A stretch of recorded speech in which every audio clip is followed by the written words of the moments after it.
Okay, here we are inside the garage. The Briggs and Stratton motor is leaking.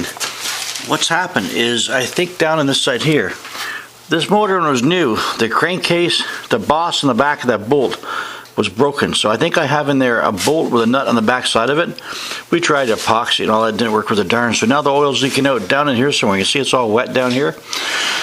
So I just drained the gas out. I'm gonna have to pull the motor and the coupler off and take the motor, tip it up, take the back of the crankcase half off, put a new gasket on it, and make it so it doesn't leak, because it really sucks when you have a leaky motor and it runs out, because then you'll blow it up. Don't want to do that.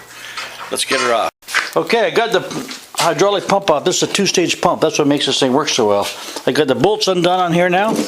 Now I can pull the motor up. If I could keep this camera going for you guys here.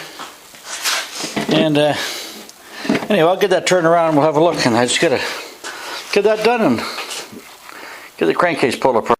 Okay, I just lifted that motor right off of there. So I put it up here in the bench. Now what I gotta do is take this cover off here and find out why it's leaking. You'll be able to see right down in here somewhere. I had to do this one that was minus 20 outside. We put silicone all over it because I didn't have a gasket. So you see back inside of there, there's a nut. That's because this bloody aluminum was stripped in there when I got this motor. It's been like that ever since I've had this motor. So anyway, I'll take that apart, put her together and say it's going to work. Okay, I got this apart now. I'll break the seal apart. There we go. Broke the seal apart on this crankcase. This Davey's doing the one-hander job today. Give me the camera. Here, Derek will take the camera there. Alright, there we go. There, now I got it. That's better. Now we pull it off of there. You gotta watch it. That's the governor. Oh, there's our broken gasket. That's a governor right there, but that doesn't usually fall off. You can see the last bit of goop we had to do in here. This was out, it was minus 20 outside. We put this crap in here, and you know what?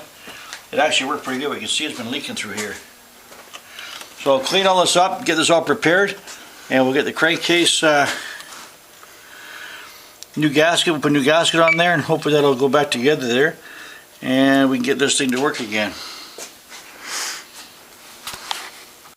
Okay, got this all cleaned up. The surface is all clean. Just gonna have to dump the rest of this oil out of here, and looks pretty good here. Just gonna clean that up a little bit with some sandpaper right there, and I assume this is a nice flat surface.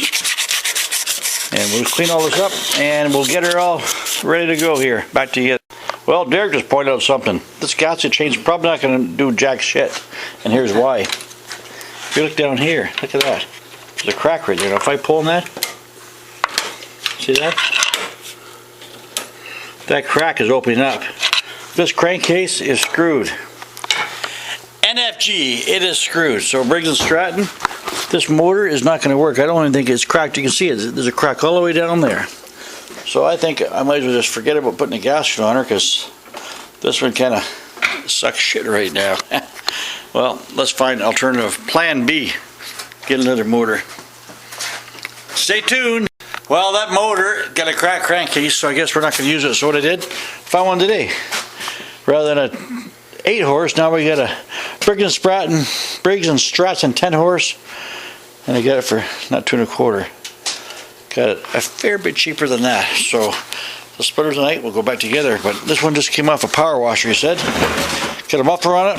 Hopefully the crankshafts, everything's the same size. We'll be able to put that all together right on there and get this thing running tonight or tomorrow. Keep your fingers crossed.